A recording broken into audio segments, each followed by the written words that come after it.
Alrighty then, I haven't posted in a while. Good afternoon. It's me, the one who shall not be named.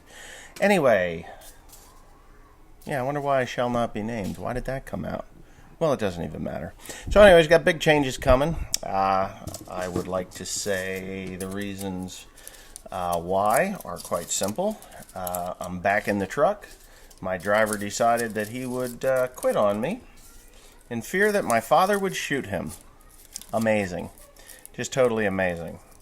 Well, I know for a fact that my father would not shoot the driver. And if he needed to fear of anybody shooting him, I guess it would be me. I've been known to get a little bit unruly with firearms in the past. So anyway, with that being said, so I've been extraordinarily busy. As you can probably tell, I just took a shower. I need to get my summertime shave on. I'm getting a little white here. But anyways, what we're doing here in the shop is pretty intense. We're finishing up 2 balers. We do have some work that needs to be done to both of them. And before that's finished, I got to change oil in all the tractors. I got to get a notebook because I got to write down the hours and the date that I change the oil in these things, because it's just getting to the point where I can't scratch enough of it in the filter. I probably could scratch it in the filter. The problem is on the 8120, 8530 tractors, you can't scratch it in the filter or write it in the filter because it's a cartridge. So, but anyways, I hope you enjoyed this video. If you don't, that's too bad, and I will get back to the comments at the end. So wait for that. Okay, so as you can tell, it's summertime. Not really. We're doing maintenance still on stuff. I was over to Deer Country. Oh yeah, I'm not supposed to mention Deer Country, but Deer Country, Deer Country, Deer Country! So Deer Country gave me a phone call the other day and said, we're not into social media, so you can't film there anymore. And I was like, oh, okay. All right, I guess. I don't have to. It's fine. Don't you like free publicity? TFP? I mean, yeah, free publicity. So anyways, they said no.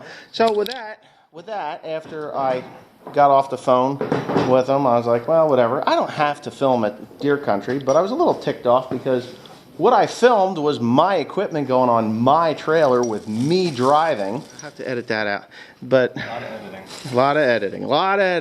So anyways, I was over to Deer Country, and I bought some parts and pieces like filters. Deer Country's a whole nother store. It's where they go after work. Yeah, after work. So that's where they all go after work. So anyways, no, I like Deer Country. I think they're good guys. I don't know what their problem is with filming. I know there was one guy claimed I filmed his leg, and he didn't want his leg on YouTube, which I found to be quite comical. But this tractor's filthy. We've been using it a lot all winter long. So I just did an oil change. As you can see, I spilled some. So I have to get some kitty litter out here, or some Speedy Dry. Just changed the oil. I just fired it up, and I'm going to check it right now because I need to check it. I need a notebook. I have to write down these hours, and I don't have that handy. So I'm right at the hash marks on the dipstick, so we're good to go there. I use Schaefer's 1540 synthetic Sin Shield. I think it's Sin Shield or some shit like that, or something like that. I just changed the air filters. They're here. I changed the air filters in the 7810. I have been changing oil in everything. These air filters are pretty gummed up. They're done. There's no sense blowing them out. I know there's some guys that say, oh, buy that thing that blows them out. Well, that thing that blows them out actually makes micro tears in the fibers of the filter, and it will allow particles to pass through it then entering your engine. So you're better off, don't be cheap. Throw the shit out. Tap them out. If you're in a field, tap them out and use them. When you get home, change them. So that's what I'm doing, or I did.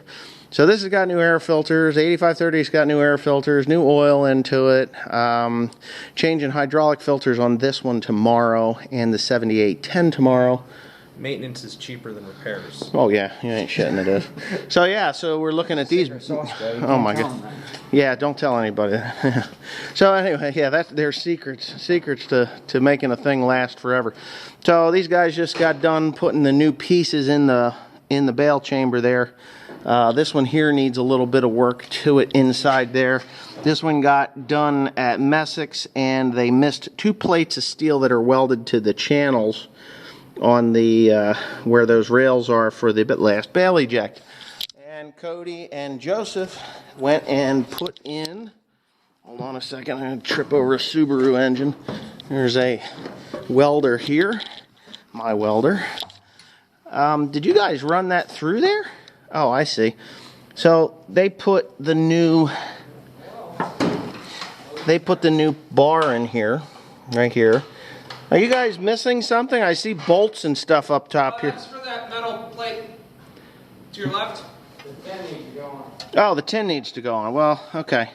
So he put that on there. That's the extra lobe. He's got that pretty good. What is the point of that, by the way? It changes the deflection of the needle. Of the needle. Yeah, that's the needle cam. That's the needle cam. Okay. So it does something with deflection.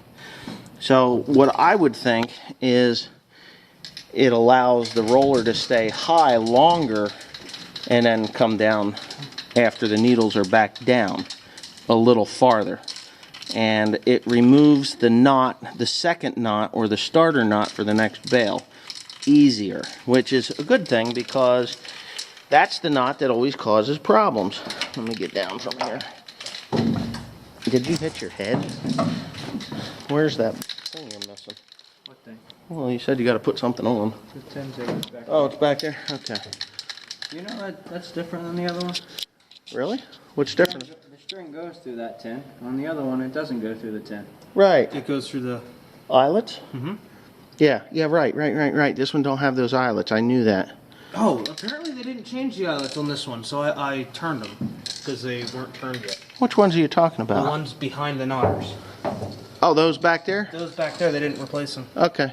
But I turned them because only one Yeah. side had been worn. Yeah, they're pretty well worn off. Yeah. All right. Yeah, so that's other things. I told the guys at the shop, do not do anything to this thing that isn't under warranty. And they didn't. So they did exactly what I told them to do. And that's great because a lot of people will just ignore you and then send you a whopping big bill for like, I don't know, $25,000. And yeah, like changing pickup tine teeth. Why can't I change pickup tine teeth? I don't need to pay somebody $105 an hour to do that. Do you? No. No. Do you make $105 an hour? I make less than a tenth of that. Well, you see, if you show up here at 9 o'clock, like I tell you to, you'll get a pay raise. If you don't Okay. do that, Can't you're have not. an excuse. No, there's no excuses. If you don't do it consistently, you're not getting a pay raise. You hear me? Do you hear me? I work more Show than up. I work more than 8 hours a day. That doesn't matter. I That's need to hear no more. overtime. You That's wanna go? overtime then. You want to go home at a decent time? I go home when everybody else goes home. That's how it works. You don't keep people here for me. Yeah, well, I need you here. Oh yeah, I do. Exactly. I need you here early. Well, you want to make more money and quit complaining? Yeah. Okay, so get your ass here. If you work 12 hours a day, great. If you work 14 hours a day, you get 2 free hours. Right? 2 extra hours. 2 extra hours times 5. That's 10 hours. 10 hours. Think about that. A week. Oh, well, right now it's $100 because I don't pay you very well because you're you don't show up on time. But anyhow, you'll get here. You'll get here eventually. I know. I'm going to give you hell. But I mean, today I would have been here on time, but 78 was fuck. They sent me the wrong direction on the highway. it's east and west. You can't go the wrong direction. You know east from west, right? My on-ramp was blocked. There was no place for me to turn around. They sent me the wrong direction. So was there a dead body on the road? I think so. Okay. And then the highway was backed up all the way to Hellertown, so I had to take all the back puppy roads, died. which was a whole 50 minutes. Late last fall, he's still rotting in the hall. Dead puppies aren't much fun. There's an engine. What's that? There's an engine there. There is an engine there. We got to get rid of this thing. We're going to strip it for parts. We're going to blow it up. That's a better idea. Yeah. We could fill the crankcase with oxygen and acetylene and find a way to detonate it. You know, I bet we could. I bet we could get almost enough in there. Probably blow that thing in half. Pressure, so it should hold pressure. Well, the oil pan will probably blow off. Something will blow off. That'd be neat. Future video. Blow the heck. Question for tomorrow. Should we blow up the Subaru? We should blow up the Subaru engine. Yeah, we should blow it up. Yeah, definitely. A little oxygen. Well, yeah. Tenorite. We could fill it with Tenorite. Inside, we take the valve, we take the what do you call it? The oil pan off. Load that bitch with Tenorite. And shoot the oil pan. But we'd have to do it from at least 150, 500 yards away. About 500 yards. We ought to do that. I think we could get her to split. Oh, we'd have to arm everybody just to make sure that somebody hits it. Well, we have to build a berm so that when we do fire it, It doesn't come back. we can duck because we shoot, it detonates, and we get behind the dirt and it wait. Yeah, that's what we're gonna do. I think that's a job. Do you suppose Timothy's got more Tenorite? He was just If to he Cabela's. doesn't have it. He was just to Cabela's and talking about a deal they had there for Tannerite. Oh, there's got to be I bet you he's Tenorite. got some. That's going to take a couple of quarts. I'll bet that'd be big. That would be a big explosion. But I bet nobody on YouTube has blown up an engine before like that. I bet you not. Yeah, we'll see what other farming channels out there steal my idea, the bastards. Every Subaru fanboy all upset. Oh yeah, this is out of a BRZ too. So that's a special motor. So you'd piss off. Subaru, Scion, and Toyota. Uh-huh. Rice burner boys. They're junk. Anyway. I'd rather have a Krone over a Boobaroo. Boobaroo. I like my Kia. Kia. Close cousin to the Chia Pet. So anyway, so these are the aftermaths. I do have some parts coming from Krone again tomorrow. Because you just keep finding things to replace. Like this guy. This one here, I bought it. I picked out the wrong one. This is a 17 tooth. I needed a 26 tooth. It's the drive for that. But I'm keeping that $190 piece. Plus we have to put these onto this baler tomorrow. And got a whole host of other things we need to do. So I guess we're done. Those guys are going to fiddle with that thing. I got to move this tractor out of the way after I change the hydraulic filter. Alrighty then, here's the end of the video comments. Coronavirus got you? No. Coronavirus is probably less deadly than the flu, influenza. Influenza so far since the start of the year has killed over 20,000 people worldwide, and coronavirus has only killed a couple of thousand, and it started in December. So everybody needs to stop running for toilet paper like their asshole is the dirtiest thing since the cow shit on your head while you were cleaning her tits. Rich Howard says, please give a shout out to Bandit Farmer. Don Barnes, Bandit Farmer. How do I know his name? Well, I know his name because I watch his channel. He says his channel is old school and he had a bad year last year. Yeah, I know a little bit about his bad year. I think it's been a couple of years he's had some bad years. But Don's a pretty chipper guy and he's doing his job, working on that Oliver. What is that, an 1850? And yeah, so there you go. Bandit Farmer. Check him out if you like the old school, slower, old equipment channels like BAME Farm and Bandit Farmer. What happens in the VFS stays in the VFS? BMK. It's pretty funny. The VFS actually, if what happens in the VFS, usually it doesn't stay in the VFS. It usually goes through. It's a mess. I have been fortunate enough to be on top of it enough that you don't have that problem. So anyway, I get what you're saying. Ross Philhart says, take shots at the Bible. The trolls would love that. And when is your son going to start bailing? When is your son going to start bailing hay? My son's bale hay right along with me. William, he's been baling hay since he was, 3 months old.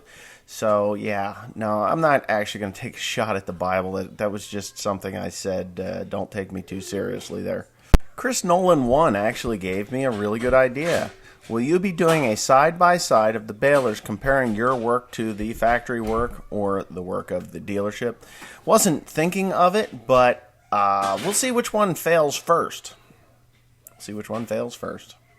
Massey Man. Not too many YouTuber creators that likes to troll and insult his subscribers like old Wes. Well, Massey Man, you're borderline troll, but I'm going to give you a little more entertainment here. So he wrote back to me. Well, I wrote to him. I said, I don't do anything unless they start stuff. So, basically there was some foul language in there that I'm not going to continue with. So anyways, he wrote back to me, why waste your time calling out trolls when you could be doing shout outs to some of your loyal fanboys that would really like their pathetic day and make their pathetic day instead of them being pissed off. You are only mentioning the trolls, which is not at all true. Massey Man, you have to be my number one fanboy, and I'm sure I just made your pathetic day. So there you go. You got your shout out. Okay, so this is the last comment I'm going to read, and it's going to be a rather long comment and a reply, because there are some people on here that their skull is so thick a 50 cal couldn't penetrate it. So here we go. Why does he think everyone watching his videos is a troll? That's question one. I don't. I said at the beginning of this series that I would be reading 4 to 6 comments of positives and 4 to 6 comments of negatives. Now, when I started that, the negatives all kind of went away, so I don't know where you people are getting your ideas from that I only talk about trolls. I like watching your videos, just don't like when you trash talk other people over the internet. Well, a troll is someone who trash talks the person that is posting these videos. They are bullies, keyboard warriors as they call them, keyboard bullies. So when they get their little keyboard out and they start going, oh, you're a wanker, or you're a whatever, foul language, blah, blah, blah, which I'm refraining from doing, because it just hurts the channel, and there are children that watch this. It may have taken me 11 years to kind of figure that out because I'm thick at times as well. But I'm going to clean up the language. Unless it's shop work, then we'll have at it. Now, we had a really thick person come in and answer to that person, Dirtbike Guy 04. This, David S., anyone who disagrees with him or is critical of something he does is a troll. Not entirely true. If there's a better way of doing something, I am more than open to suggestions. I don't like it when someone says, and this is how most people do this, I can't believe you're so stupid, you shouldn't be doing it that way. So, therefore, you are, in some form or way, a troll. It's the same as Trump. Fake news mentality. Some people just can't handle criticism. I handle constructive criticism very well. But when you resort to 3rd to 5th grade name calling, I don't handle that too well. I come back at you because bullies need to be confronted. Just like you, David S., you have been a YouTube bully on my channel for many, many years. Well, I wouldn't say many, many years, but many, many videos, because you're in my mind. I've seen you before. So, that being said, there are definitely some genuine a-hole ball busters that do troll this channel. But a lot of what Wes complains about is just some kind perceived injustice. It's not some kind of perceived injustice. I actually can remember the names of people that come on here, and they'll make a comment to make it look like they're in defense of me, but then later they shift. They're shapeshifters. They will shift into that role of, okay, so I know David S., right? I mental note this guy. Oh, there was a troll on here, and he dinged him. Thanks. I appreciate that. So as time goes on, the person that is doing the David S's of the world that go ahead and start out as defenders are really trolls themselves. And then they will flip on you. And that's when they get butthurt when they get caught. So, David S., I can take constructive criticism. This name-calling bullshit, that needs to stop. And when that stops, I will stop. I won't even mention your names. I don't mind constructive criticism. It's actually quite productive. There's nothing wrong with that. It's a two-way conversation like, hey, you know what? When I was in the farming field, or when I was in this, or when I was in that, I used to do it this way. It seemed to make things easier. If you would just, do it the way I did it, you might find it to be easier. Constructive criticism, not, hey, you stupid asshole, I can't believe you put that together that way. You're so fucking stupid. I can't believe you can walk and chew gum at the same time. So those two differences, one is pure criticism and absolutely not any value to it at all. So that's why I come on and I call you idiots out. So there you go.